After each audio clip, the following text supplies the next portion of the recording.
pagi Bapak Ibu Saudara sekalian. Kita akan masuk dalam firman Tuhan yang saya beri judul dimuridkan, yang terambil dari Matius pasal 14 ayat 22 sampai 33. Kisah ini kisah yang sudah sangat populer tentang Petrus yang berjalan di atas air. Tuhan Yesus juga berjalan di atas air dalam kisah ini ya. Kita tidak usah baca semua, nanti saya akan langsung jelaskan per ayat maksud dari ayat ini ya.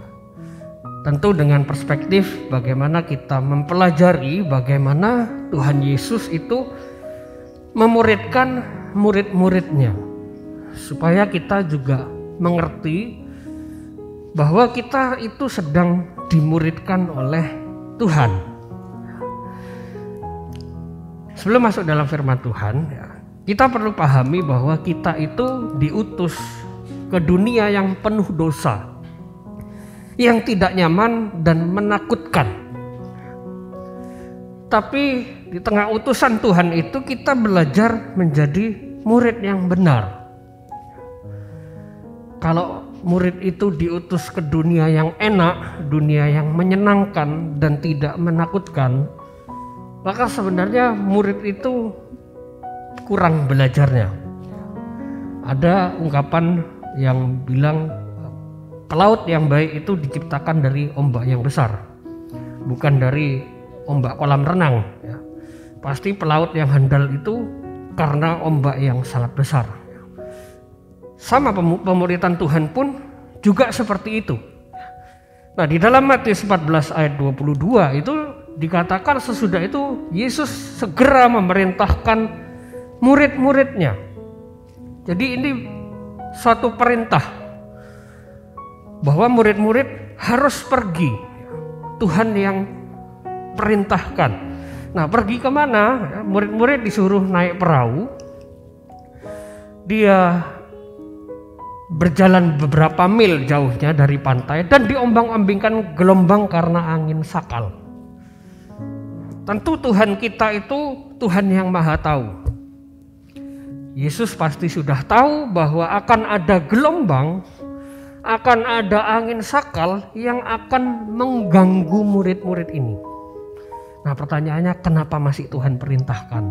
Nah, Tuhan perintahkan ke tempat yang sangat tidak nyaman, diombang-ambingkan oleh ombak ya, dan karena angin itu sangat tidak nyaman. Tuhan tahu akan ada bencana karena Dia Tuhan atas segala alam. Tapi itu harus terjadi supaya Tuhan Yesus bisa memberikan pengalaman belajar kepada murid-muridnya. Nah, angin sakal ini adalah angin yang berlawanan arah. Ada salah seorang teman saya yang mempelajari tentang angin sakal ini, dia bilang angin sakal ini demonic attack ya, karena iblis gitu ya. Tapi apapun itu, mau dari iblis, mau itu peristiwa alam biasa, tidak ada bedanya bagi murid-murid ya. Yang penting itu adalah jadi arena belajarnya murid-murid. Nah, maka kita sebagai orang percaya jangan terburu-buru bilang Tuhan jahat. Dalam keadaan yang tidak menyenangkan kita bilang Tuhan tidak baik. Karena nantinya kita yang akan menyesal dan berkata, oh ternyata Tuhan itu justru mau memberkati dan mengajari kita supaya lebih baik walaupun di dalam keadaan yang tidak menyenangkan. Nantinya kita yang akan menyesal. Nah, kenapa kita bisa nanti akan menyesal, ataupun ada orang yang masih tetap kekeh dan bilang Tuhan itu tetap tidak baik? Karena manusia itu dilahirkan dari yang namanya kodrat dosa. Baru lahir sudah punya kodrat dosa, punya naluri untuk berbuat dosa, tidak usah diajari. Sudah bisa berbuat dosa. Akhirnya inilah yang menyebabkan manusia itu bisa salah paham kepada Tuhan. Buktinya mana ya? Nah, murid-murid itu ketika lihat Tuhan Yesus berjalan di atas air, mereka bilang itu hantu. Murid-murid tidak kenal dia. Padahal ini sudah berjalan cukup lama. Tuhan Yesus sudah bersama-sama dengan muridnya sudah cukup lama. Masa bilang itu hantu? Apalagi peristiwa ini di dalam kisah paralelnya dalam Markus 6 ayat 52. Ini terjadi setelah Tuhan Yesus membuat mukjizat 5 roti dan 2 ikan. Baru terjadi peristiwa yang sangat spektakuler, di mana 5 roti dan 2 ikan, sisanya 12 bakul. Ada peristiwa ini, Tuhan Yesus berjalan di atas air, tapi murid-muridnya bilang itu hantu. Waduh, bagaimana luka perasaannya Tuhan Yesus ya sebagai manusia. Saya yakin dia agak kecewa loh, masa barusan aja terjadi kok dibilang saya hantu gitu ya mungkin ya. Nah ini yang celaka Bapak Ibu, karena murid-muridnya tidak mengenal dia. Nah karena mereka apa? Takut. Ketakutan itu yang membuat pikiran mereka menjadi tumpul. Akhirnya mereka tidak bisa berpikir dengan jernih karena saking takutnya. Kenapa bisa takut? Ya karena kodrat dosa tadi. Kodrat dosanya yang membuat mereka jadi ketakutan. Ketika Adam dan Hawa jatuh dalam dosa, mereka bersembunyi. Kenapa? Takut. Karena kodrat ilahinya ini sudah runtuh, pecah berkeping-keping, masih ada sisa kebaikan-kebaikannya, tapi mereka takut, akhirnya mereka sembunyi. Nah perasaan inilah yang muncul di setiap orang yang berdosa, punya rasa takut. Maka rasa takut itu berbahaya, harus di-manage ya. Ketakutan itu adalah suatu reaksi dari yang namanya peristiwa. Kalau keberanian itu kan pilihan, mau berani atau tidak. Tapi ketakutan itu reaksi. Misalnya ada kecelakaan di depan mata kita. Tidak lama pelan turun gasnya, takut ya, takut kejadian yang sama gitu ya. Orang takut karena reaksi sesuatu. Nah, kita akan lihat ya, orang takut itu ada prosesnya di otak. Yang namanya otak itu ada yang namanya amigdala, ini bagian otak. Di mana amigdala ini menentukan emosional seseorang. Nah, amigdala ini akan melepaskan senyawa-senyawa yang dimunculkan ke otak depan. Lalu otak depan itu akan memproses sebagai memori. Orang takut itu ada memorinya. Maka orang-orang yang kebiasaan nonton film horor, dia akan punya kebiasaan ketakutan. Karena ada memori di dalamnya. Film-film horor barat, kalau ada setan ditengking pakai salib. Ya. Habis ditengking pakai salib, tidak mempan. Lalu orang-orangnya berdoa. Habis berdoa, dibunuh juga sama iblisnya. Sebagai penonton kita akan lihat, oh iblis itu ditengking pakai salib tidak mempan, pakai doa juga tidak mempan. Akhirnya dibunuh juga. Akhirnya ketika ada kita menghadapi iblis, tidak usah berdoa. Itu memori yang diciptakan. Padahal firman Tuhan tidak berkata seperti itu. Justru dengan doa itu yang bisa mengusir iblis. Nah, amigdala ini otak depan ini kalau dibanjiri sama namanya neurotransmitter ya, senyawa-senyawa tadi dari amigdala ini ya, otak depan ini untuk berpikir dengan jernih, ini benar apa enggak ya, ini baik atau tidak. Ketika amigdala ini dibanjiri, maka otak depan itu tidak bisa berfungsi dengan baik. Akhirnya tidak bisa berpikir dengan jernih. Nah, muncullah yang namanya gangguan kepanikan, gangguan kecemasan. Sedikit-sedikit cemas. Aduh, nanti kalau ini bagaimana ya? Nah, kalau ini bagaimana ya? Terlalu mudah khawatir. Karena otak depannya tidak berfungsi dengan baik. Tapi tenang, bisa diobati. Caranya gimana? Harus tenang dulu. Harus tenang dulu, tarik nafas dalam-dalam supaya ketakutan itu hilang dulu. Baru bisa berpikir dengan jernih. Otak depannya dihilangkan dulu dari senyawa-senyawa yang membuat kita takut tadi. Akhirnya kita bisa berpikir dengan jernih. Harus tenang dulu. Kalau tidak tenang, tidak mungkin. Makanya Tuhan Yesus bilang sama murid-muridnya di ayat yang berikutnya, nanti kita baca, tenanglah. Ini aku, disuruh tenang dulu muridnya. Tenang dulu. Baru dia bisa berpikir itu Tuhan. Nanti kita akan lihat ya, bagaimana Petrus itu tenang dulu. Baru dia melihat, oh itu Tuhan.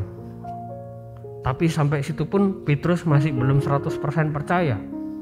Petrus masih bilang, kalau itu engkau, suruh aku jalan juga di atas air. Masih belum percaya. Tapi seenggaknya lebih baik daripada bilang, itu hantu. Masih lebih baik. Nah, apa yang harus dilakukan supaya kita itu tenang? Tuhan Yesus sudah mencontohkan di dalam ayat yang ke-23. Tuhan Yesus berdoa seorang diri. Jadi Tuhan Yesus ini ngasih pelajaran sekaligus ngasih contoh. Makanya murid-murid itu diutus sendirian. Tuhan Yesus juga pergi sendiri. Dia berdoa sendirian. Karena Tuhan Yesus kelelahan. Setelah dia bikin mujizat tadi, 5 roti dan 2 ikan. Tuhan Yesus harus melayani banyak orang di sana. Banyak orang sakit yang harus dia sembuhkan.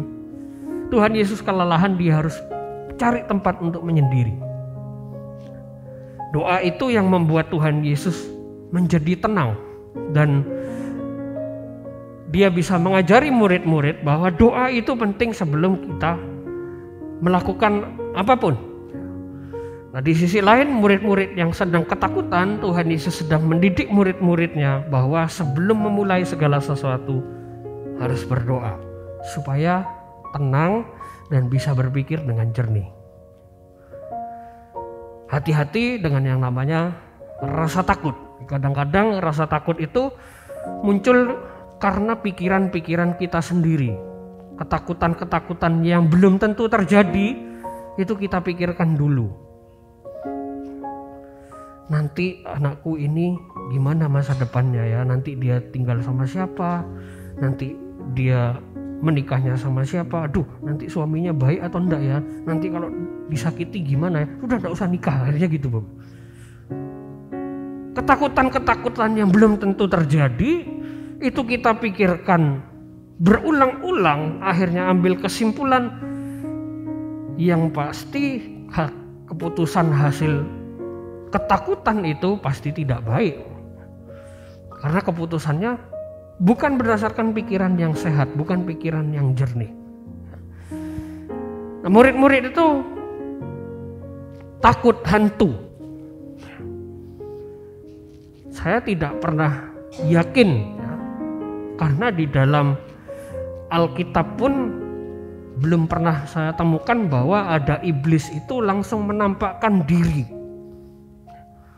Kalau itu roh, iya, pernah dimunculkan, iya, ketika ada peristiwa Samuel gitu ya.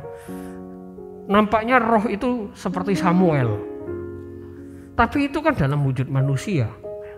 Tapi iblis menampakkan diri itu belum pernah saya ketemukan di Alkitab. Mungkin ada di Alkitab, saya belum baca full semuanya gitu ya. Belum pernah saya lihat ada iblis menampakkan diri. Makanya karena hantu itu roh dan tidak berwujud, walaupun dia bisa menampakkan diri. Tapi untuk menampakkan diri berupa bentuk genderuwo, Casper gitu ya, belum ada ceritanya Iblis itu menampakkan diri seperti itu.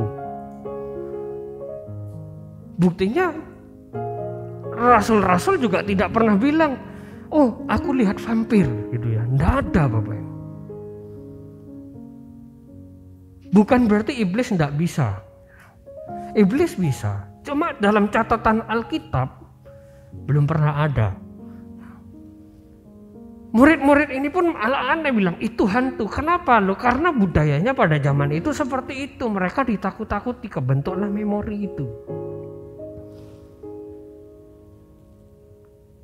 Kalau iblis merasuki manusia banyak.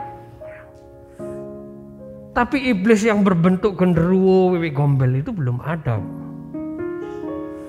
Maka jadi aneh kalau kita takut. Takut ada genderuwo gitu ya. Oh, setannya orang Indonesia itu kan disabilitas semua, suster ngesot semua. Kenapa kita takut? Bisa lari kan gitu ya. Itulah gambaran mudahnya. Ngapain takut? Nah, makanya kita harus hati-hati dengan yang namanya rasa takut. Nah, saat naik ke gunung, Tuhan Yesus membuat dirinya tenang dengan berdoa. Dia berhenti sejenak dari gangguan sekecil apapun yang bisa meruntuhkan semangatnya untuk berdoa. Tuhan Yesus harus menyendiri. Maka kita pun juga sama, perlu ambil waktu untuk sendiri, untuk berdoa, supaya bisa berpikir dengan tenang. Nah, doa dalam keheningan itu punya pengaruh kuat untuk mengatasi yang namanya diri sendiri. Ketika Tuhan adalah satu-satunya saksi, saat kita mencurahkan isi hati kita, kita akan lebih leluasa berbicara dan memeriksa diri sendiri. Contoh, kalau Bapak Ibu Saudara mungkin tergabung dalam komsel, kalau banyak gitu ya, nggak akan cerita hal yang privat mungkin ya. Nggak semua orang mungkin seperti itu, tapi akan lebih nyaman ketika curhat berdua dengan orang lain dibandingkan ngomong sama banyak orang. Sama Tuhan pun juga sama. Ketika kita bicara sendirian sama Tuhan, itu akan lebih leluasa kita ngomong, mencurahkan segenap isi hati. Tuhan kok gini ya. Semua bisa diomongkan sama Tuhan ketika menyendiri. Kalau berdua dengan pasangan mungkin masih bisa disimpan, masih bisa jangan ngomong nanti pasangan saya tahu gitu ya. Tapi Tuhan di sini ingin mengajarkan perlu menyendiri untuk berdoa supaya pikiran bisa tenang. Nah, di dalam ayat yang ke-27 dikatakan, tetapi segera Yesus berkata kepada mereka, tenanglah, ini aku, jangan takut. Tuhan Yesus kasih tahu murid-muridnya bahwa suruh tenang. Nah, di dalam ayat ini juga tersirat bahwa selain doa yang begitu penting yang Tuhan Yesus teladankan langsung tadi, ada satu hal lain yang tidak kalah pentingnya yang tersirat dari ayat ini. Tuhan bilang, aku ini aku. Tuhan Yesus memperkenalkan dirinya.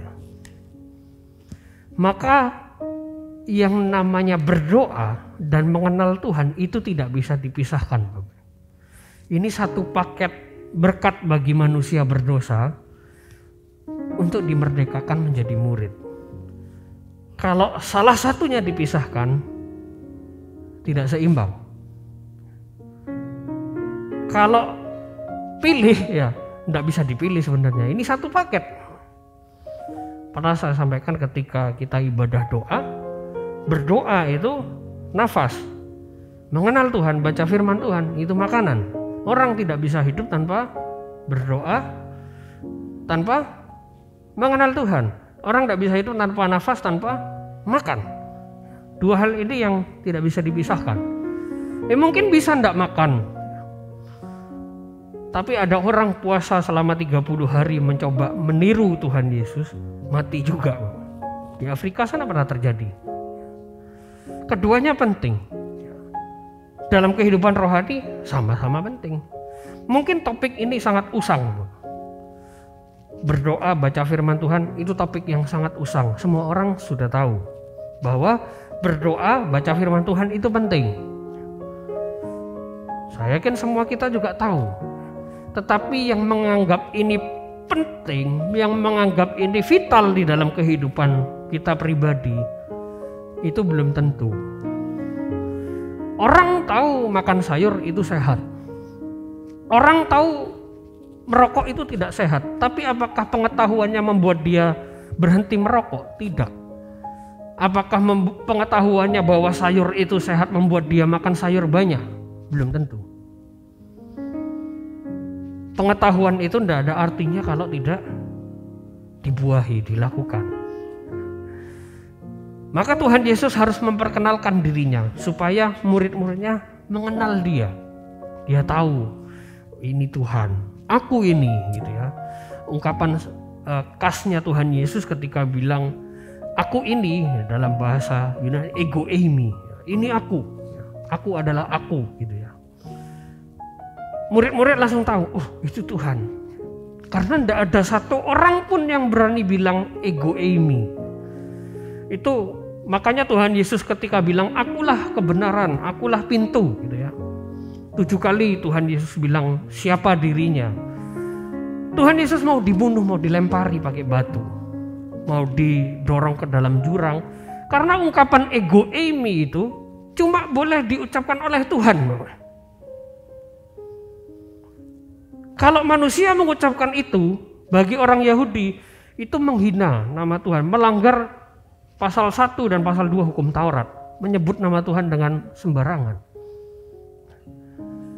Murid-muridnya tahu ego eimi, langsung tahu itu Tuhan. Tapi pengetahuannya tidak membuat mereka juga langsung percaya. Nah, Tuhan itu tidak akan menjadi pembebas kita dari yang namanya ketakutan, dari yang namanya persoalan hidup, kalau kita tidak kenal Tuhan. Tidak mungkin Tuhan menjadi pembebasnya kalau kita tidak mengenali Dia. Ya, dari ayat ini sudah terungkap sebenarnya bahwa murid-murid itu masih takut. Karena murid-murid belum sepenuhnya mengenal Tuhan. Buktinya mana? 3,5 tahun Tuhan Yesus bersama-sama dengan mereka. Masih takut juga.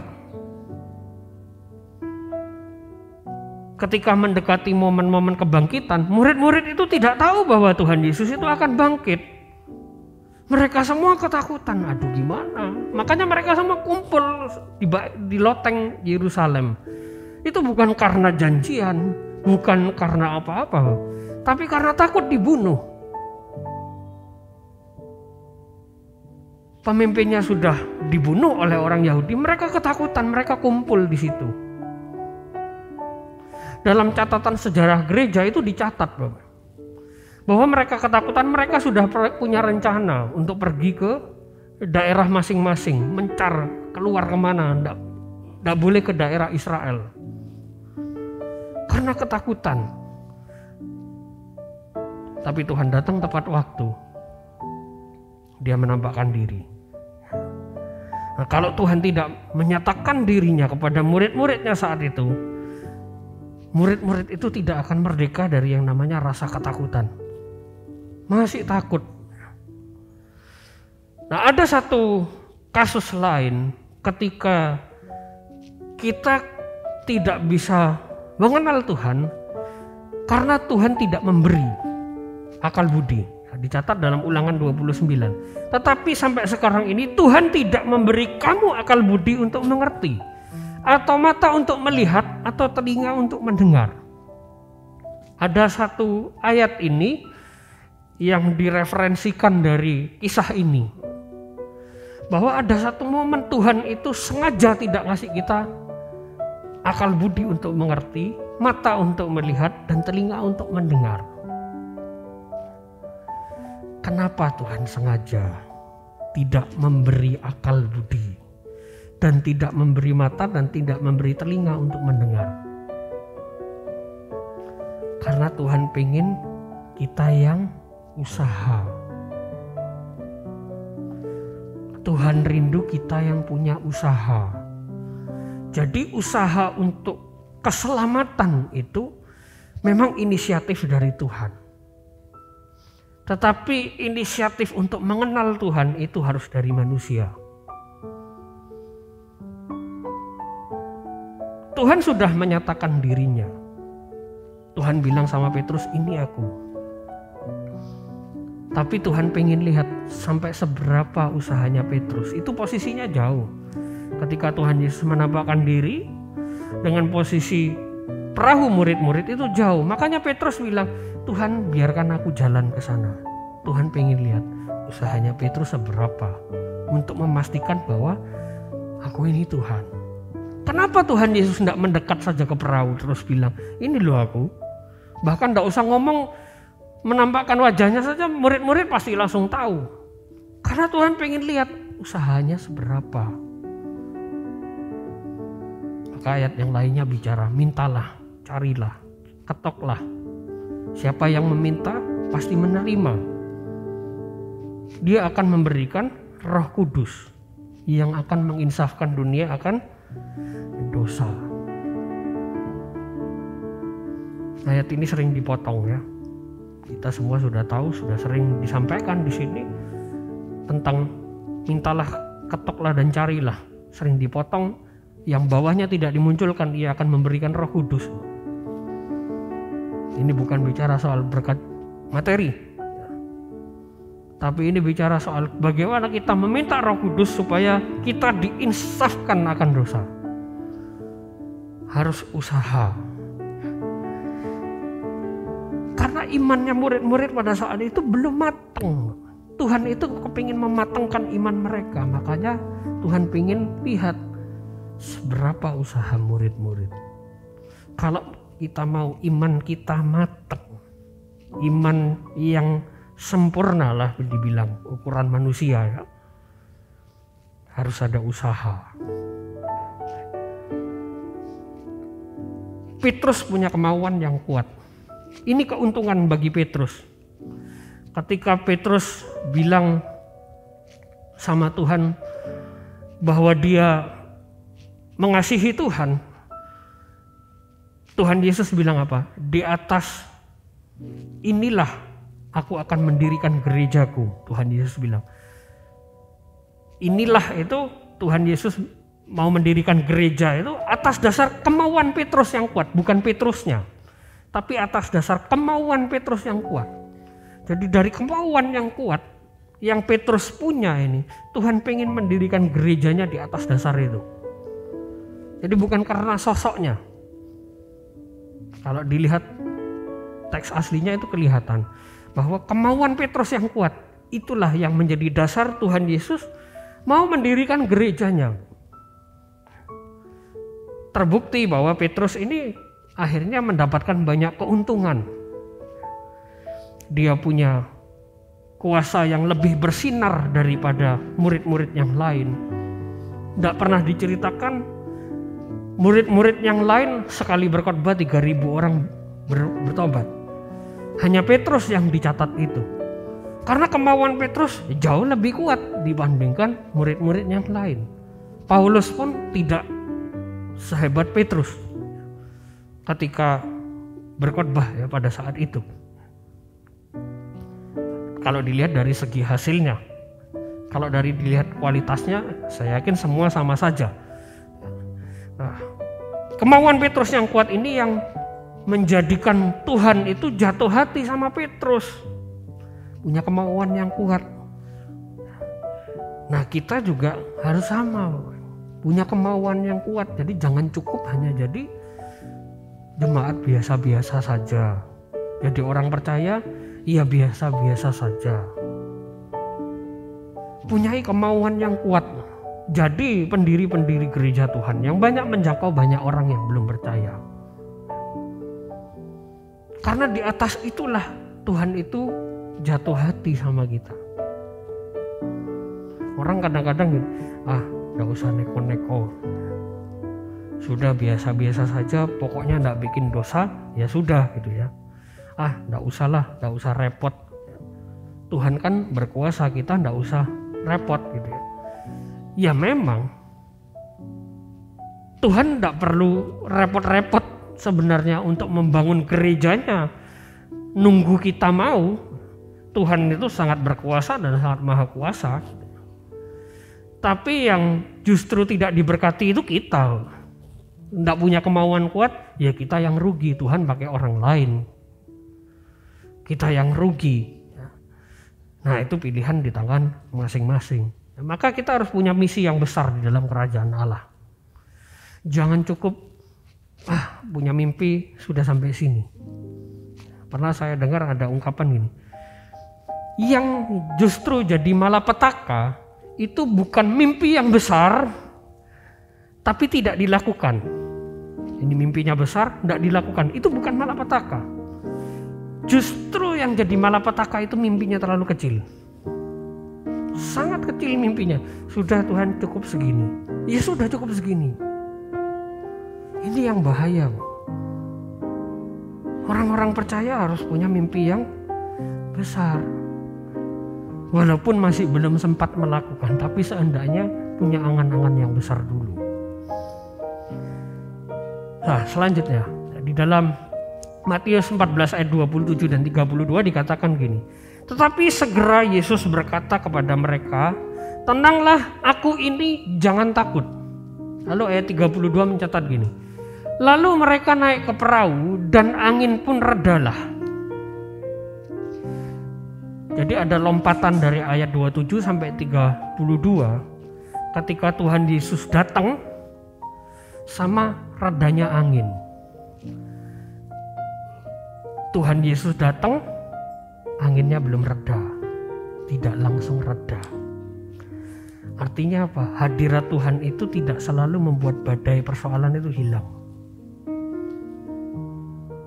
Kalau Tuhan Yesus datang lalu muridnya reda, angin reda itu tidak dicatat di ayat 32, di ayat 27 Mas. Tapi ini dicatat 32. Ada satu rentang waktu yang cukup panjang. Karena ada proses di situ. Petrus bilang, "Tuhan, kalau itu Engkau suruh aku jalan di atas air." Itu ada rentang waktu yang cukup panjang. Nah, makanya gambarnya ini cocok. Tuhan Yesus datang, badainya masih ada. Artinya hadirat Tuhan itu tidak selalu menyelesaikan langsung persoalan. Tidak selalu badai itu selesai. Masih ada. Jadi dari ayat ini kita belajar bahwa ikut Tuhan itu tidak semua masalah hilang. Tidak langsung hilang. Tidak langsung selesai. Ke gereja kok malah kena masalah gitu. Taat firman Tuhan kok masih kena masalah. Karena imannya belum matang. Buktinya apa imannya belum matang? Masih mempertanyakan. Loh, ikut Tuhan kok masih kena masalah? Itu bukti bahwa imannya belum matang. Karena kalau imannya sudah matang, dia akan bilang, ada masalah, saya tahu ada Tuhan yang beserta. Tadi kita nyanyikan lagu. Walaupun ada badai, masih punya Tuhan Raja yang menyertai kita. Nah, ini yang kadang-kadang orang percaya tidak bisa langsung mengerti. Bahwa Tuhan itu tidak langsung menyampaikan maksudnya di dalam masalah. Tuhan sering menyembunyikan maksudnya untuk sementara waktu. Tidak dikasih tahu ada masalah, tidak dikasih tahu ini untuk apa. Ini untuk mengajari kita supaya kita tidak bijaksana mengasihi diri kita sendiri. Supaya kita tidak terlalu mencintai diri gitu ya. Kalau ada masalah ya sudah gini aja gitu ya. Kalau ada masalah sudah gini aja, tidak usah lari ke firman Tuhan dulu. Yang penting gini saja selesai gitu ya. Tapi Tuhan ingin mengajari kita supaya bergantung sepenuhnya kepada kehendak Tuhan. Makanya Tuhan itu tidak langsung sampaikan apa maksudnya. Supaya kita bergantung sama Tuhan. Nah, murid-murid juga tidak langsung mengerti, tidak langsung percaya ketika peristiwa ini terjadi. Padahal ya itu tadi, Tuhan Yesus sudah bikin banyak karya di depan mata murid-murid, masih tidak juga mengerti. Kapan murid-murid itu baru pengertiannya penuh tentang Tuhan? Justru ketika Tuhan Yesus sudah terangkat dari bumi ini ya. Tuhan Yesus naik ke surga, baru mereka punya pengertian yang penuh. Atas dasar apa? Pertolongan dari Roh Kudus. Maka kita sebagai orang percaya yang dimateraikan oleh Roh Kudus, manfaatkan itu untuk kenal Tuhan. Kalau kita tidak manfaatkan itu, ya kita sendiri yang rugi. Kita sudah dimateraikan oleh Roh Kudus yang sudah bisa menolong kita untuk kenal Dia, kita tidak manfaatkan. Poin berikutnya, sesudah itu Yesus pergi dan memerintahkan murid-muridnya naik ke perahu dan mendahulinya ke seberang. Sementara itu, Ia menyuruh orang banyak pulang. Dari teks ini kita bisa pelajari bahwa murid itu diutus, bukan disuruh pulang. Murid itu justru menghadapi masalah, bukan lari dari masalah. Murid itu justru pengen punya banyak tantangan dalam hidupnya, bukan malah pulang enak-enak tidur. Tuhan Yesus ngerti siapa murid, siapa bukan. Jadi kalau kita diutus Tuhan, punya kesempatan, kita tahu ada sesuatu yang tidak beres di sana, kerjakan. Itu kita murid.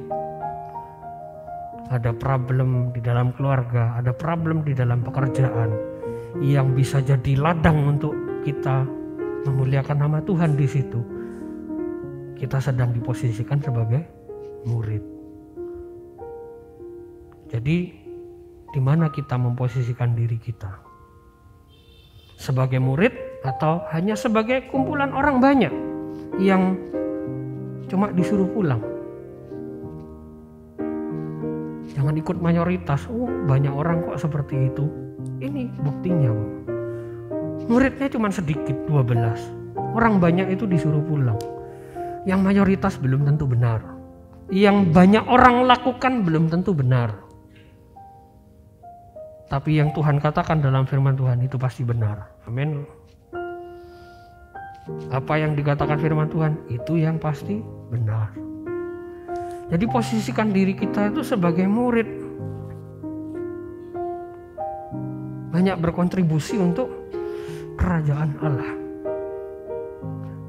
Di dalam kisah paralel yang lainnya, yang sama dicatat oleh Markus, dikatakan gini. Sesudah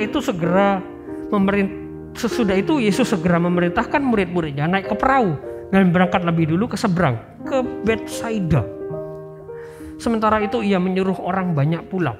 Betsaida ini masih satu wilayah dengan yang namanya Kapernaum. Betsaida, Kapernaum itu sebelahan, tapi masih satu daerah. Masih bisa dibilang satu daerah Kapernaum, iya. Kapernaum ini adalah pusat pelayanannya Tuhan Yesus. Kalau Bapak Ibu baca firman Tuhan, terutama Matius, Markus, Lukas, Yohanes, Tuhan Yesus itu banyak bikin karya di Kapernaum ini.